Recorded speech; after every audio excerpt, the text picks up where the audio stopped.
आपल्या महाराष्ट्रामध्ये सध्या चर्चेचा विषय असणारा अशोक खरात उर्फ भोंदूबाबा हे प्रकरण महाराष्ट्रामध्ये गाजतंय।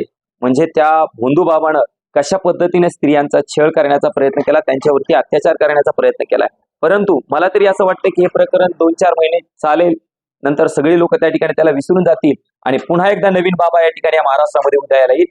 कारण की हे अशोक खरात उर्फ भोंदूबाबा सारखा एक बाबाचं प्रकरण नाहीये महाराष्ट्रामध्ये, या अगोदर सुद्धा अनेक प्रकरणे या महाराष्ट्रामध्ये घडलेले आहेत। मग मला हे म्हणायचंय की या देशामध्ये ज्या महान स्त्रिया होऊन गेल्या, ज्यांनी या ठिकाणी शिक्षणाच्या जोरावरती या महाराष्ट्रामध्ये क्रांती करण्याचं काम केलं, मग त्यांचा आदर्श या स्त्रिया का घेत नाही?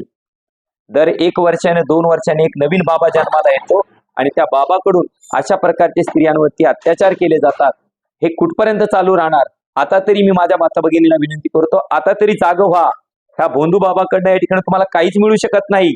अरे जे काय असतं आपलं नशीब, म्हणजे आपण आपली जी मेहनत करत असतो, आपण जे कष्ट करत असतो, त्यावरती आपल्याला जे प्राप्त होत असतं तेच आपलं नशीब असतं।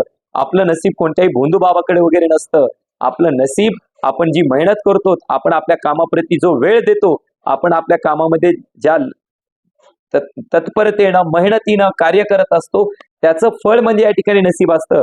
पण त्या भोंदूबाबाकडे जाऊन तुम्हाला तुमचं नशीब पलटवता येत नाही किंवा तुम्हाला अपत्य प्राप्ती होत नाही, हे आपल्या सगळ्यांना माहिती आहे। कारण की मोठमोठ्या संतांनी या सगळ्या गोष्टी लिहून ठेवलेल्या आहेत, तरी सुद्धा आपल्याला या ठिकाणी कळत नाहीत। हेच या ठिकाणी दुर्दैव म्हणावं लागेल। आता तरी माझ्या माता भगिनींना विनंती आहे, आता तरी सुधरा आणि अशा भोंदूबाबापासून या ठिकाणी सावध राहा, एवढं सांगतो आणि थांबतो। धन्यवाद।